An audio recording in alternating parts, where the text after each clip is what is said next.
Just a quick review on the Silverware. It is serviced for $12. I chose the black anodized look.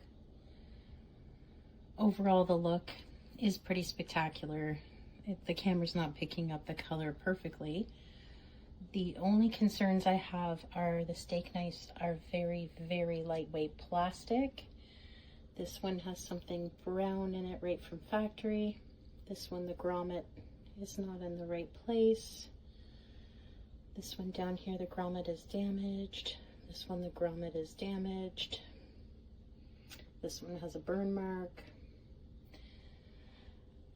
And yeah, again, it's just very lightweight, like Dollarama quality.